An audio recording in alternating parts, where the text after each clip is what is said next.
Right. Okay. So it's my great pleasure to introduce Geoff Anderson. Hello, Paul from Birmingham. Geoff is joining us from Coburg in Canada, about 4 hours east of London, which is where the Tolpuddle Martyrs went to settle. And Geoff's going to give us an idea about how the Tolpuddle Martyrs actually got on with their lives in Canada. Okay, Geoff, I'm handing over to you. Hello, Steve from Bristol. Okay, Les, can you hear me okay? How's the volume? Yes, we can hear you, yeah. Okay, great.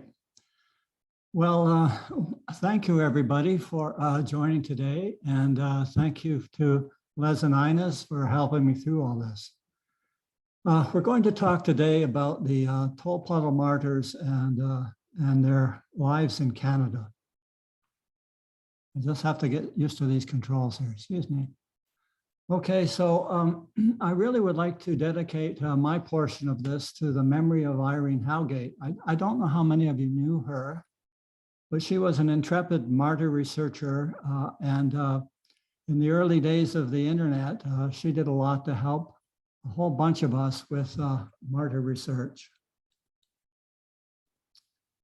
So this is how it's going to go. I'm going to talk about who all came to Canada, the martyrs when they were in Canada, what their lives were about, what happened with the subsequent generations, various events surrounding them, and then some concluding remarks. Now, this is a pretty important document here. It's a 1907 Methodist Recorder. And as far as I know, it was the earliest known publication that told of the martyrs coming to the London Township area. We usually think of the reveal date as 1912, the 75th anniversary, but this publication talked about it much earlier.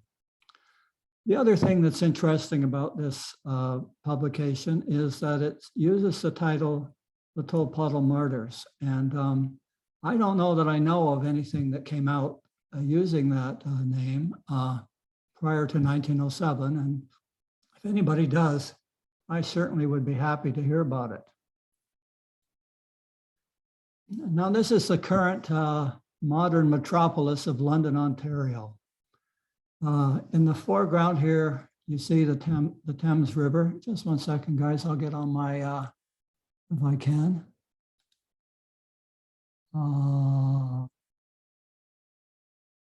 See, I'm looking for a laser pointer. Yeah, I can see it now, Geoff.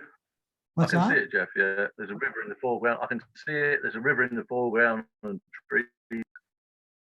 I was looking for my laser pointer. Anyway, I don't know where it is. So this is London today, 400,000 people. The Thames River is in the foreground there. George Lovelace had a farm in the township. The township was just around the city, and he had a farm in the township that actually backed onto this river.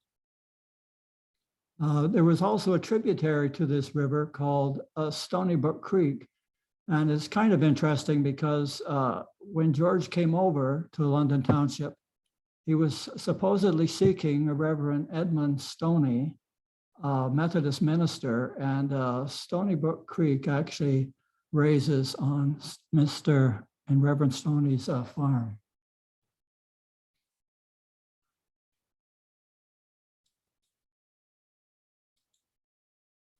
Most people are familiar with this sign. It's outside Siloam Cemetery in London, Ontario. Siloam is where Thomas Stanfield and George Lovelace are buried. It tells their story pretty well, although there are a few niggly things about it I'd like to just quickly point out. They were,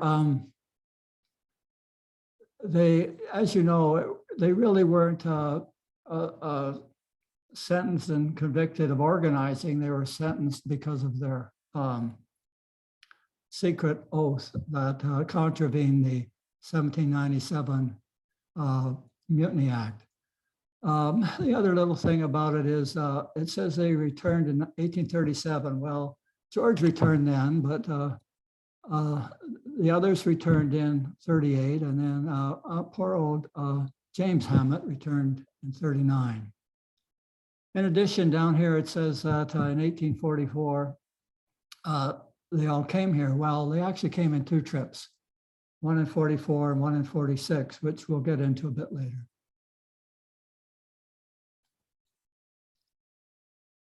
Now here in Siloam Cemetery is George and Betsy Lovelace's headstone and grave. I believe this is the original. You notice on here, there's a bit of an inscription, which is fairly significant. And that's why I've shown the slide here. And it says, "These are they which came out of great tribulation and have washed their robes and made them white in the blood of the Lamb." I would have really loved to have been in the room when they were discussing what to inscribe on this grave marker. Obviously, they wanted to, it was probably the children and maybe a couple of the martyrs were there as well. And they wanted to somehow speak about their past, but not reveal too much. So I think it's a very good epitaph to have on their screen, on their grave. So now let's move over to who actually came to Canada. Well, the voyage over, there were 2 voyages, 2 trips. The first one was 1844, and it involved the Lovelaces and Bryans. And in 46, it was the Stanfields. We've been unable to locate passenger manifests for them. And there have been conflicting accounts of their actual routes. We suspect Liverpool to New York, to Buffalo, to Hamilton, to London. And steerage passengers, and they may have come in steerage, their names were not always on the passenger list. But I did wonder from time to time whether for reasons of safety and security, at that time, maybe they might have traveled under assumed names. This is only a thought. It's nothing to substantiate it. But you know, the Atlantic Ocean is a big cold ocean and there's lots of sharks. So who knows? So in the Lovelace and Bryan party, there were 12 to 15 people. We don't know exactly. There's a few uncertainties in here, but certainly George and his wife, 4 kids, and that they did have a daughter who died on the voyage over, Lucina Maria. Also in that party was James Lovelace. Now he was a brother of George, a younger brother, a martyr as well. And we do not know if James came alone or with his wife, Sarah, and son, Eli. In the party also was James Bryan's family, his wife, Elizabeth Stanfield, who was the sister of John, and 3 of their children, one of them being a baby, Charity Marie. Along with John Stanfield was his father, Thomas, and his wife, Dinia Lovelace, and their 3 children, one of course being John, which the Tolpuddle Martyr, and then Thomas and William. And of course, Charity Stanfield was a daughter of Thomas. She married Joseph Parnicott Bryan in England just before the Stanfields left for Canada. That was in 1845. So he obviously didn't come with his brother in 1844. But we don't know what happened to Charity. We certainly know that John Parnicott Bryan was in Canada, but we don't see any record of his wife. And we do know that he remarried Jane Laidlaw in 55. So she's a question mark in all this.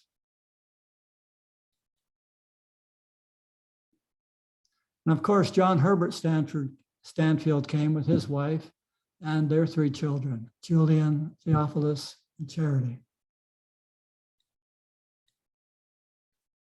Some other family people came later.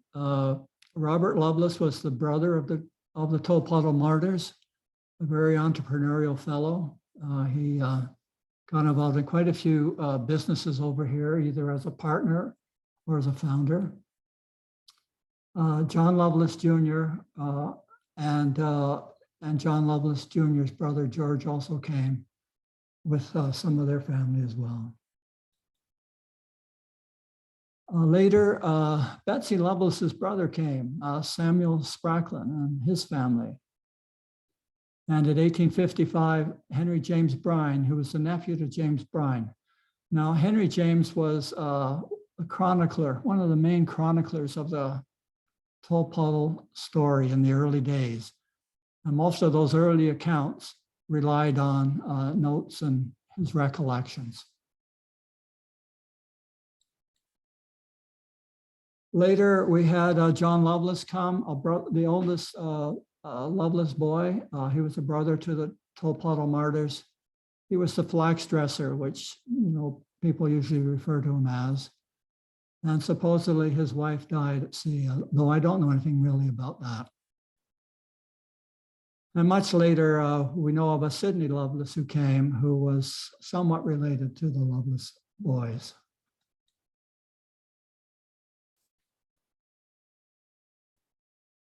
How am I doing here?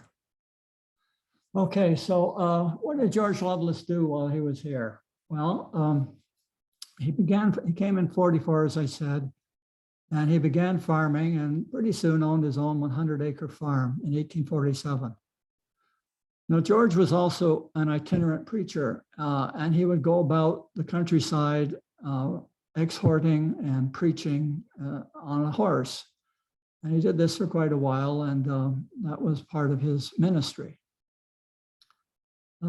His daughter, Louisa, died young in 1855, and they did not have a place to bury her. And so that is why we ended up with Siloam Cemetery. She was the first burial there before the church was founded. And the next year, Siloam Methodist Church was founded, 1856. George died at his farm on Concession 4. He had 2 farms, but he died on the Concession 4 farm, which is really just down the road from the church. Here is Louisa's stone. It's the oldest one in the cemetery. And the poor dear fell asleep in Jesus at the age of 17.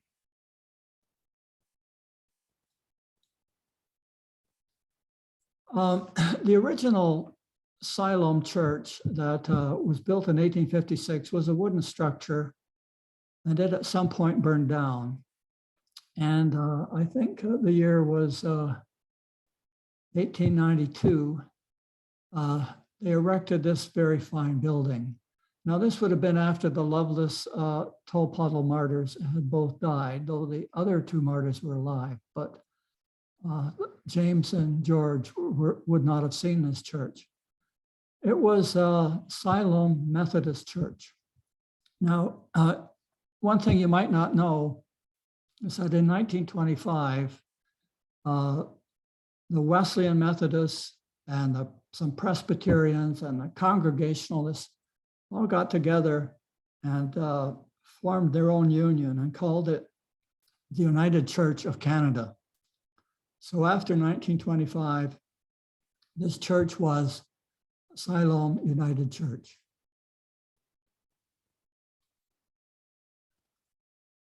In 1988, this church was built, and it is to replace the church that we just saw, and it's just down the road a few hundred yards. And a kind of a quaint story about it is that for the last service in the old church, they interrupted it midway, and they all strolled down the road to this one. And the Reverend Kenneth Martin continued and completed the service in this church. And then the next year, the old church was knocked down.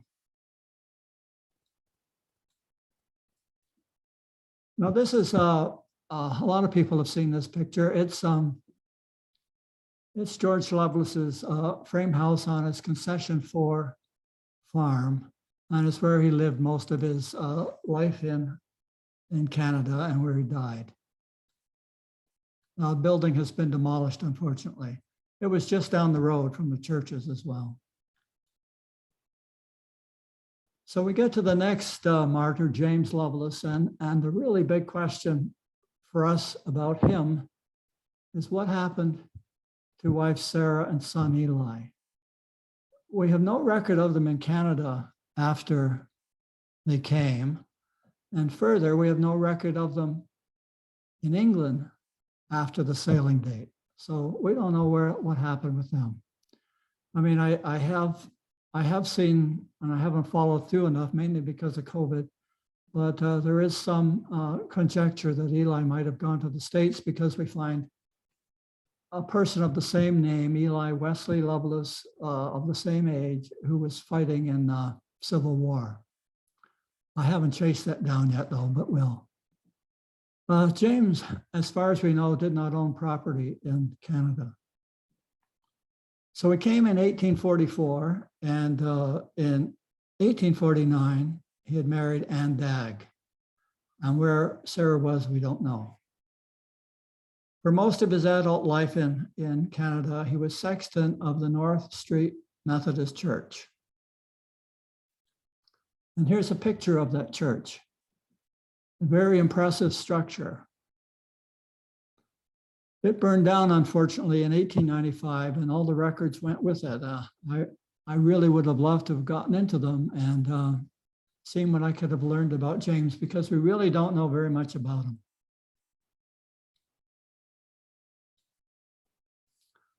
Now, this is a bit of an interesting slide. I find it anyway interesting. Back in those days, you had to go to the post office to get your mail.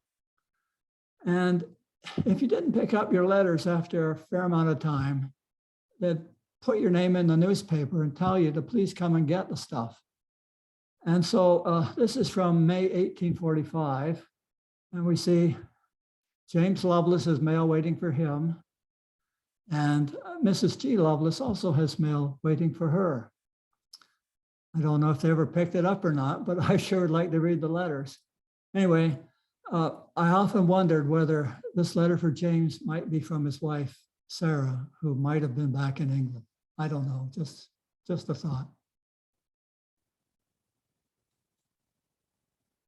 Now, James Lovelace was a removal, which means that he was buried in one place, dug up, and moved to another cemetery. He died in 1873 and was buried in the Wesleyan Methodist Cemetery in London East.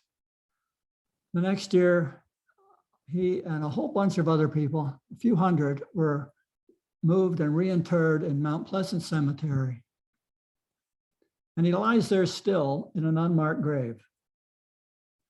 And buried with James are an Emily and a Sarah. Now, these are the names you might remember, are the names. Emily, he had a daughter called Emily and a wife called Sarah. But these are not they. There is much confusion over what happened in this cemetery and with these removals. The records are chaotic. They're often conflicting. And the other thing that happened was it seemed to me that they were just jumbling bodies from the same family into the same hole in the ground. So it wasn't handled all that well from the perspective of 100 years on. So the main upshot here, and this is important because most of the stuff you read will say that Sarah and Emily are buried there in Canada. Well, they're not. Sarah Daniel and his daughter Emily are not buried here. We know that Emily died in England as a child, and there's no evidence that Sarah and son Eli ever came to Canada with them. The Emily here is John and Thurza Lovelace's daughter, and the Sarah here is Robert Lovelace's wife. So Thomas Stanfield in Canada. Well, he married Adinia Lovelace, of course, we know. He had a daughter, Elizabeth, who married James Brine, the other martyr. He had a daughter, Charity, who married Joseph Parnicott Brine. And she's the Charity we don't know what happened to because we see no record of her before or after the marriage. And also Joseph remarried somebody else. Thomas Stanfield, for the most part, lived with his son, John. But in later years, he lived with his daughter, Elizabeth Brine. And he died in 1864, 18 years after he got here. This is the Stanfield stone, Thomas and Dinia in Siloam Cemetery.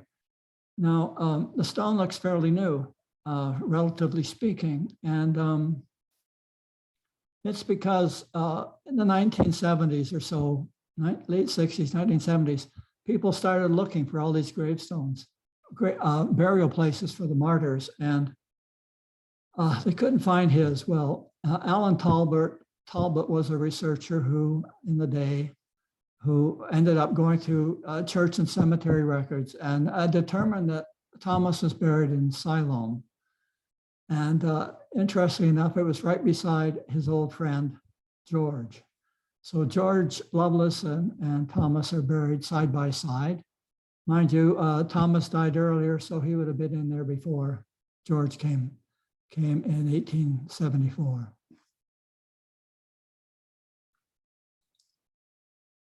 Now this is a picture of Dinia. That's a great picture. Lovely looking lady. She looks far short of 60 years old. I can't imagine before 1860, they would have wanted to spend the money on getting pictures taken, but maybe they did. She would have been 62 in 1860, and I think she died in 1865. Great picture though. Now, John Stanfield is the youngest martyr, and he was really quite a character. He was up to so many things and got into so many things. He purchased a farm in 1846, the same year he got there. I think George had been there 2 years earlier, and I suspect George had got things sorted for him and found him a place and all that, I imagine. Anyway, John named it Dorset Hall, which I'm sure was a reference to Dorsetshire Hall, where he was tried, sentenced, and convicted those years before. Well, I don't think John's character was such that he cared too much for farming. He much preferred people to animals, and I don't think he liked to do all that chopping in the woods. So he soon left farming and he opened a store in Bryanston. There he was the postmaster and the justice of the peace as well. Shortly thereafter, though, he went to London East, which was a really hopping village, and he opened the Dominion Hotel. I don't know if he built it or what the exact thing was, but anyway, he was the proprietor. He was also involved in local politics. He would write letters to the editor. He ran for council several times, got elected a couple. And after his wife Elizabeth died, he and his brother Thomas went to live with his daughter Evangeline Child.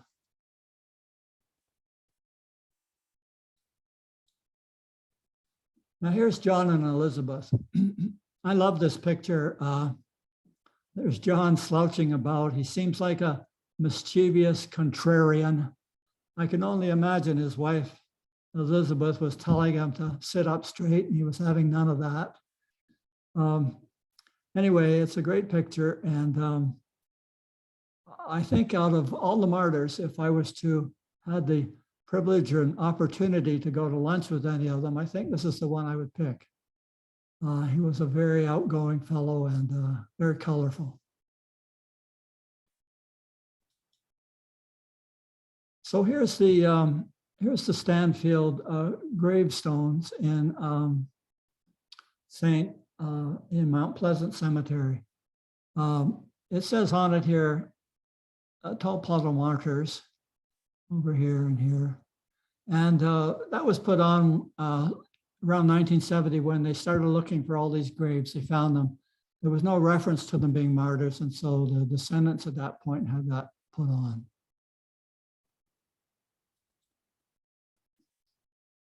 Now, the last of the martyrs was James Brine. He He died in 1902. He was a farmer through and through and through and through. His wife Elizabeth died in 1906. Now I have to tell you a little bit about farming in those days. Most of the farms had not been around that long, and most of them had not been cleared that much. So it was a lot of darn work clearing farms, getting the trees off, the rocks out, all that kind of stuff. And anyway, I can't imagine there was very much pleasure in clearing the farm for somebody else. You know, when you're renting the farm, it was pretty hard to decide you were going to clear it for some other guy. Maybe that was part of the deal of getting the farm, I don't know. But he kicked about on various rented farms, and I can only imagine that he would move on when he could find a farm that had been more cleared than the one he left. So we'll run through a few of these. In 1845, he was on a farm near Clinton. That's where his brother Joseph Parnicott, Charity's husband, we know joined him there. In the 1850s, he moved to London Township and rented Carter's farm.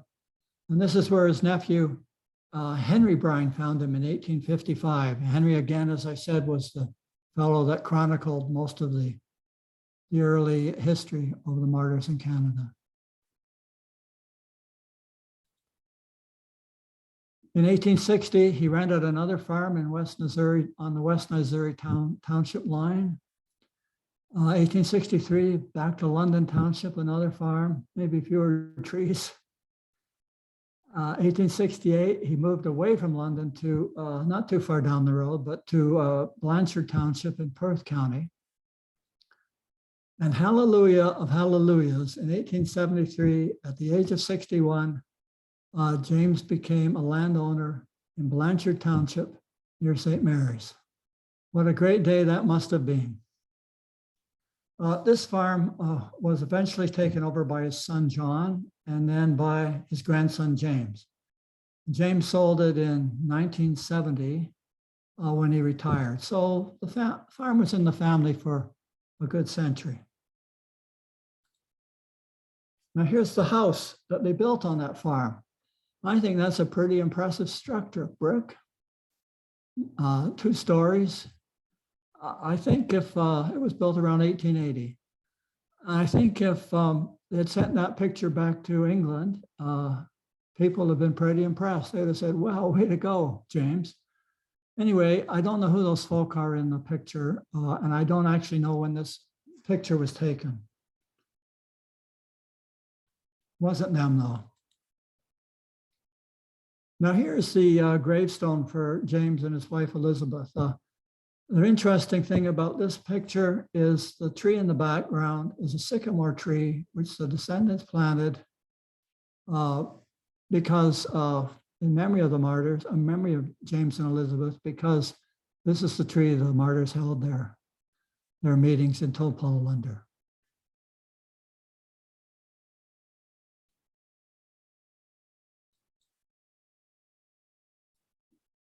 Okay, so we can move on to some subsequent generations. Now, the thing about the following generations, the second and third generations I'm really talking about, is that they were highly entrepreneurial and they wanted to be their own boss.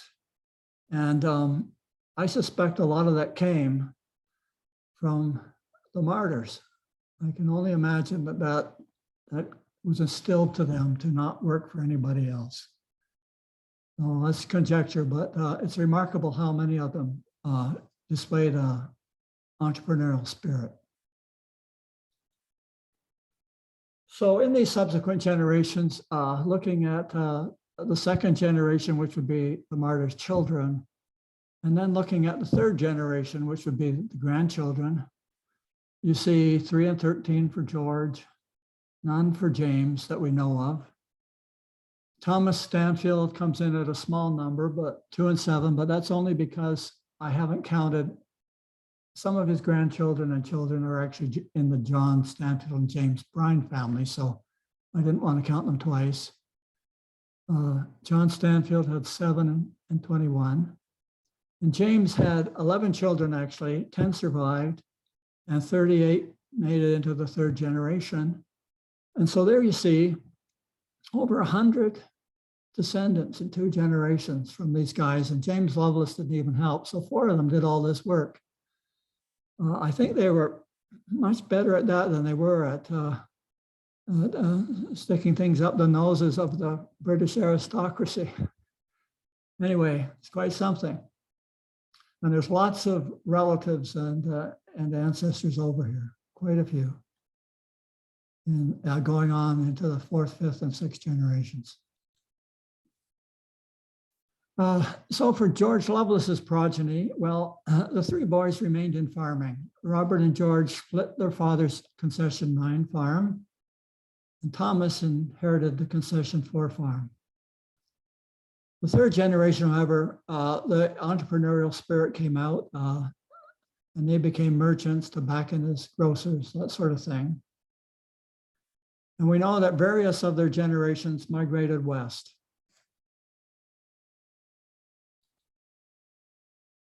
For John Stanfield, well, as I said, John much preferred people to animals, and he left farming quite soon. Hated that wood chopping. And the kids did too.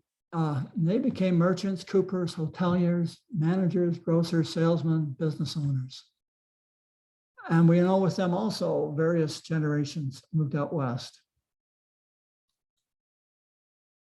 Now, James Bryan, he had 10 surviving children, and all but 1 remained in agriculture.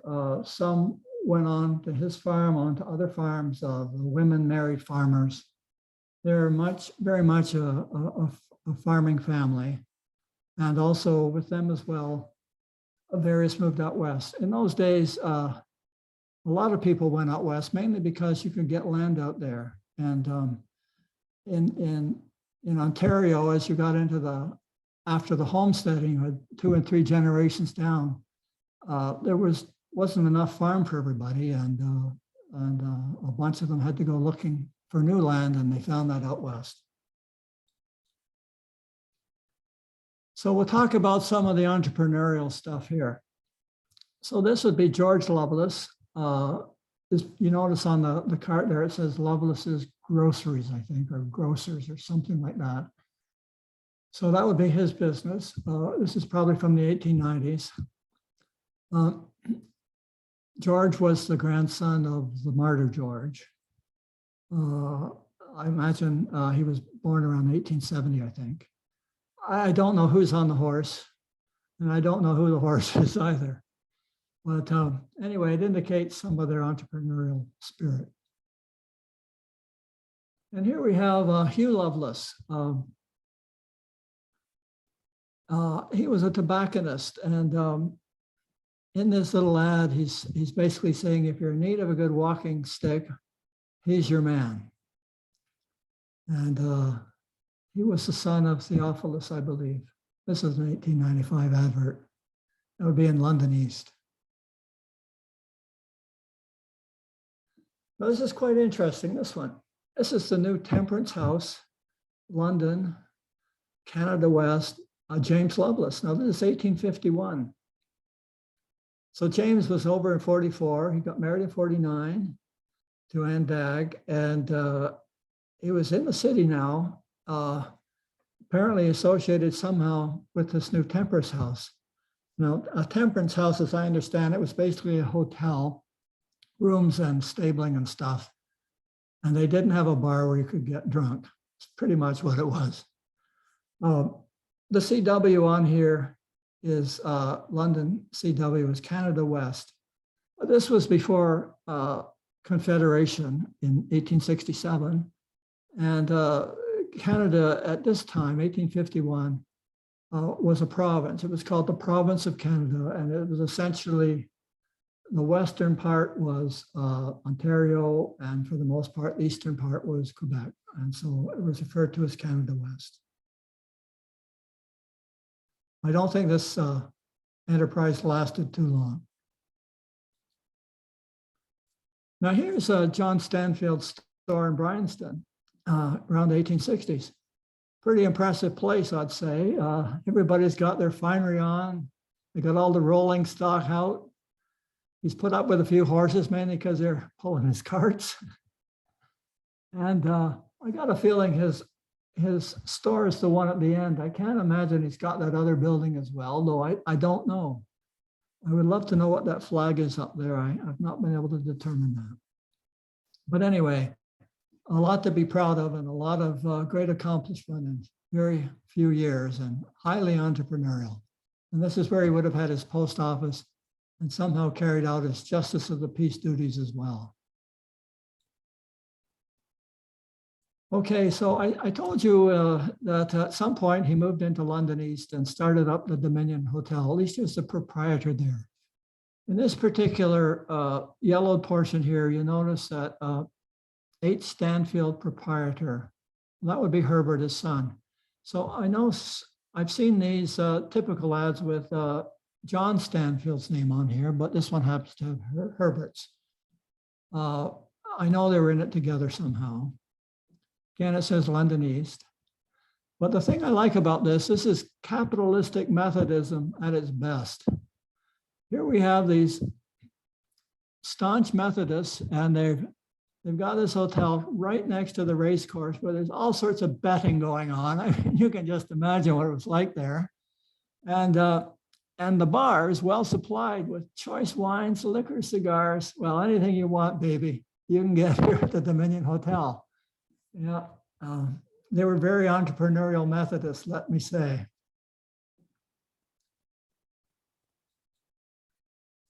Now, I like this one. This is Melville Stanfield. And he was in this business with Stanfield McPherson. He would have been Theophilus' son. And that would have made him a grandson of John. And what I like about it is that this was the high-tech industry of the day in Toronto. So they're into high-tech. They've got phonographs and they've got nitrogen lamps and all that sort of thing. So good on them, going right for it. And here we have, back in London town, we have the London Crockery Company, which the Lovelace boys started. These would be the grandchildren of George. Thomas A. and George Lovelace, mainly Thomas, but George, who was the grocer guy on that, you know, with that horse-drawn cart, was in it for a while as well, with his brother.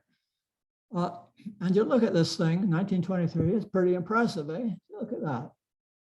So they seem to be doing pretty well. The thing that I find interesting about this thing too is that a lot of the stuff, whereas they sold, would have come from England. And I often wondered if they would go back there to fairs or to, you know, manufacturers and stuff. And if they were back there, if they would ever go and look up some of the relatives from down Tolpuddle way. I don't know, but I wondered that. Thomas A. had a son called George Wood Lovelace, who most people are more familiar with in recent times because he has written various things about the Martyrs. And he also took over the store, and he actually changed the name to the London China Shop. And I can only imagine that it was keeping up with the times, because I suspect that crockery reminded people of chamber pots and that kind of thing. And of course, we were well past that by the time the war came. So anyway, very entrepreneurial, all of these guys. So now we'll go on and just talk about a couple of events that are worthy of mention, I think. So history seems to have been kept from the Canadian-born children and grandchildren in 1912. In 1912, which was the 75th anniversary of the Martyrs, there was a great celebration in England, as you know. And a Canadian journalist by the name of Arthur Hawks was over there, and he was in Tolpuddle, and he attended the ceremony and service about the Tolpuddle Arch and all that stuff, and learned the story and came back to Canada seeking out descendants. And he found them in London Township. And as the story goes, as he told all these descendants about their grandfathers and the martyrs and whatever, they were in disbelief. They had not heard any of this stuff. So that's quite a neat story and quite a surprising. I must say, though, that I'm pretty sure it was an open secret in the community about who these guys were, because I've seen things that have made me think that, but also I have a letter from Ongar friends. Now, Ongar is, Greenstead, Essex area, and there are some people from there that came to London area shortly before the Martyrs, and they knew the Martyrs in Greenstead. And anyway, in this letter from 1854 says that they've seen all the Lovelaces, all James Bryan and Stanfields, also James Bryan and Stanfields, excuse me, and James Lovelace is married to his second wife. So I think it was an open secret in the community. I can only imagine people didn't want to talk about it in front of the kids. So in 1934, they had a centennial commemoration here, huge celebrations in both England and Canada. We had the intermingling of the soil from graves of George Lovelace and James Hammett. It was a huge deal here. As an aside, I'm not entirely sure what Hammett would have thought about that intermingling thing. From what I'm sensed and from some of the things I've seen, I think there was a certain, how do I say, acrimony or strained relations anyway, between James and the rest of the group. But that's maybe a subject for another day. And from 1934 to 1969, every year there was a wreath-laying ceremony service in the Siloam Cemetery. After 69, it got moved to another place in London. And I'm not 100% sure what's actually happening today with that. Okay, so in 1934, with all these wonderful celebrations, we have this picture around the grave of George Lovelace in Siloam Cemetery. All these lovely ladies dressed in their finery. These are all mainly descendants. A whole bunch of local politicians, local labor leaders, labor leaders from England, all here for these celebrations. And this Lovelace stone you see on the right of the picture that says Lovelace isn't George's stone. His is the big, tall, thin white one on the other side, which is the Great Tribulation stone. Anyway, it's a great picture. I think I've got the names of most of these people somewhere, but that's something else. Now this is neat too. This is from the same celebrations. Now, where do you think the King and Queen of England stay when they come to Canada, and in particularly Toronto? Well, they stayed at the Royal York Hotel, right down by the waterfront. And this is a picture of the banquet that they held in commemoration of the martyrs in 1934. And in this crowd are a bunch of descendants. So this was a really, really big deal. And I'm sure these descendants were just proud as punch of their ancestors. And this was really something. Here we have a couple of photos of the intermingling process. John Marchbank here in London at George's grave.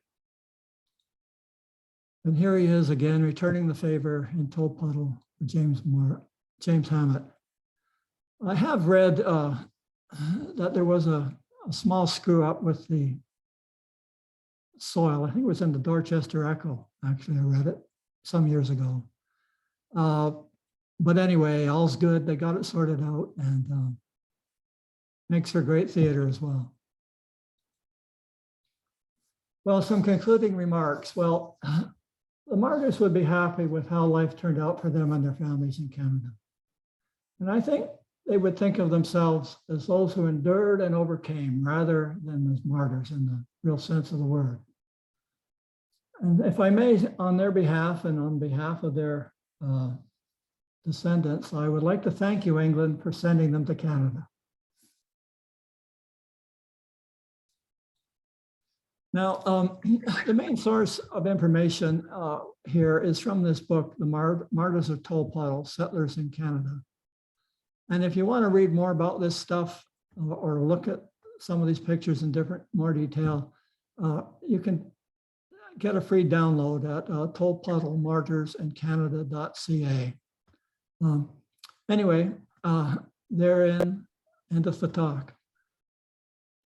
Thanks very much, Geoff. Do you want to stop sharing your screen? Just go back. That's brilliant. Okay. You'll be pleased to know that Cindy Hartman says, thank you very much. A great presentation, Geoff. I've got to agree with that. I found it really, really interesting. Do we know why they chose London? Do you think it was because these people from Ongar went out there first and perhaps wrote back to the Lovelaces and said, yeah, this is the place, you should come and be there? You know, that's only a recent thought. I've only known in the very last few years about this Greenstead-Ongar connection, and that may well be. But Arthur Hawkes, when he wrote in the Farmer's Son in 1921, said they came looking for a Reverend Edmund Stoney, who was a Methodist minister, and it may well have been through the church that they selected the London Township area. I would also say, though, that it's some of the best farming country in Canada is right there. So and the other thing is that the climate is probably better there as well than in most other parts of Canada. It's right in by the Great Lakes, so it's fairly temperate, and you don't get the horrific cold and the horrific snow that you can get in other parts of the country. So I think all those reasons are maybe why. Yeah, I think they probably were very good farmers. I mean, they proved that in Essex. And I think you made a very interesting point about the fact they didn't want to take orders from anyone else. They had this sense of freedom in Essex where they'd escaped the squirearchy, really, and they were in charge of their own farms, which were presented to them by the London and Dorchester Committee. Yeah, there's an interesting question from Christine Coates. Could you tell us something about Stanfield's political activities? Was he a radical? My understanding is this area was quite Tory, is that right? I'm sorry, could you repeat that, Les? Yeah.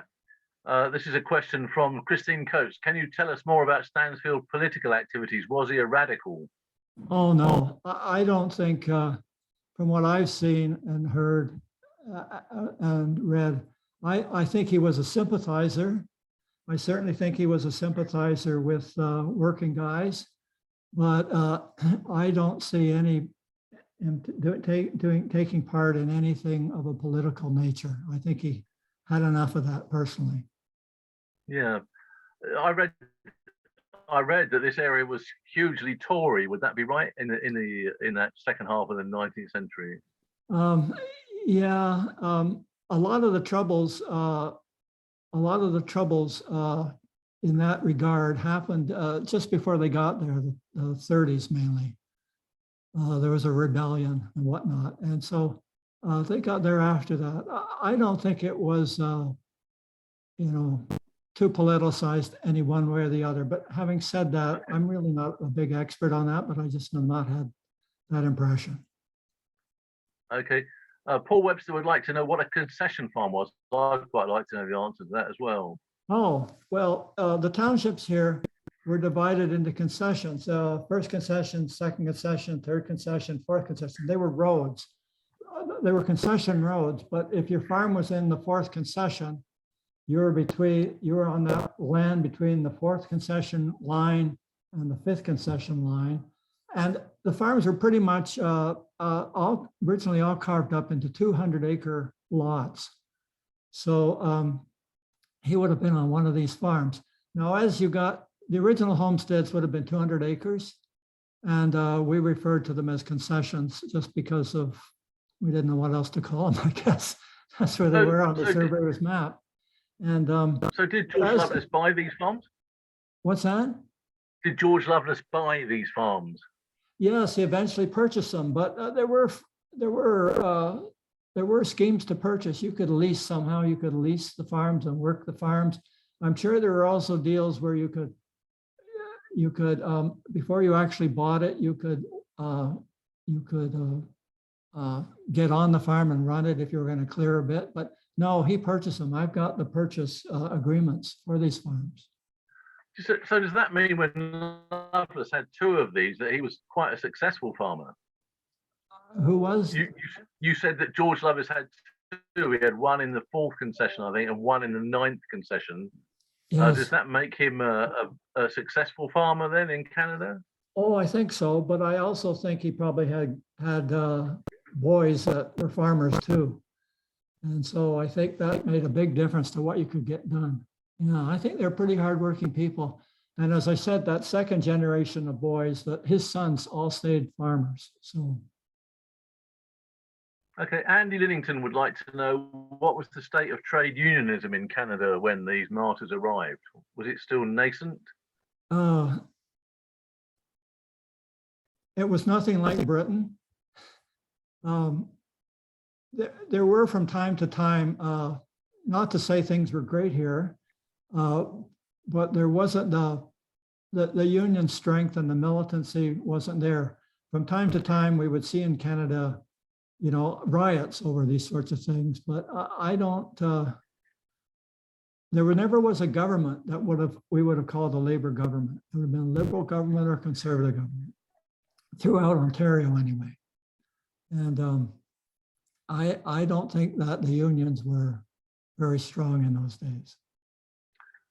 When the martyrs went to London, wasn't it a huge barrack town? Wasn't there a lot of soldiers living in that particular area? Would that be another reason for them keeping quiet? That was a bit before their time. I would have said, yes, I have to say that's true to a point. But the big issues for why London had barracks and whatnot were because they were a bit scared of an American invasion. We had the War of 1812, and things really weren't settled too well then. And so we needed a bunch of troops over here and all that stuff. And London was sufficiently inland that if you were going to be invaded, you had an opportunity to get yourself ready. And we had the rebellion rising in 1837, and there might have been some troop activity with that, but during the 40s and 50s, although there was, the military were part of the society, I wouldn't have really called it a military town of any consequence. Okay. So I mean, this was a great period, wasn't it? The 1850s, 1860s was a great period of emigration from Britain to Canada. And a lot of people came out. What I'm interested in here, and I hadn't realized before, was how many members of their family came out afterwards, going right up, I think you said, until 1872. So after the first arrivals in 1844, their family kept coming right up till 1872. Is that okay? Is that correct? Well, that's what I've said, but I will also say that I'm not thorough or exhaustive in my numbers. They're just the ones that I've come across. I have not looked for them. But as I go through and put all this stuff together, I say, oh, he didn't come till 1855 or whatever, I'm sure there's more, and there's probably more in my data, but I haven't really thoroughly mined it. But quickly going back to your comment about the 1860s, the other thing that happened in the 1860s was the railroads. And man, that really did propel things over here. We also had the war in the States, the Civil War in the States, and that was a big deal in terms of affecting the economy. And anyway, particularly the railroads did an awful lot. And it was pretty much in the 1860s and 70s that they really opened up the country. And of course, as you know, in 1867, when we became a nation, one of the things the government really wanted to do was put a railway right across the entire continent, which is to unite the country and keep the Americans out. And although that didn't happen right away, that's what they were working towards. So railways are a big deal. So when you Oh, talk about these, excuse me, I just have to say one other thing. And a bunch of the Stanfield descendants in the 1900s all worked for the railway. London was actually a great railway town because there were at least 7 different railroads that crossed through London. The Americans would come through here rather than going under the lake. They would go through from Niagara to Port Huron or Detroit. And we had 7 different railways come through London. And some Stanfield relatives I know, ancestors, descendants, I mean, quite a few of them worked in the railways. okay. So we've got 2 more questions. Do we know, this is from Anne, do we know whether Bryanston in Canada was named after the village of the same name in Dorset? I'm sorry, may you repeat that, please? Yeah, do we know if the village of Bryanston in Canada was named after the village in Dorset? Oh, I would be very surprised if it wasn't. I don't think it would have been named necessarily by the Stanfields. I don't think it was, but so many of the names here, if you look on an English map, you see them all. So there are so many English, I mean, London and the Thames River, for goodness sakes, you know, so many of the towns around here were named after places in Britain. So I'm pretty sure it would have been. And the last one for tonight, Paul has asked, do we have any idea why they chose Canada? And I think it's partly, Paul, to do with this idea that there was a huge movement of people from England towards Canada at this time. If you look at the newspapers of the time, it was full of adverts for emigration to Canada or Australia. And Canada, for a little while, was even accepting more immigrants than Australia was. Do you want to say anything about that, Geoff? I just know that we had the Canada Corporation. It was a development corporation, and they had all sorts of land, and their mission was to get people on the land, and they were advertising and recruiting heavily in England. That's all I could tell you. Okay, well, Geoff, it falls to me to thank you for a really, really excellent presentation. I really enjoyed it. Looking at the comments in the chat, all the audience have enjoyed it. You've certainly given us a great idea of what life was like for the Tolpuddle Martyrs in Canada. You've increased my knowledge of what they got up to and what their descendants got up to.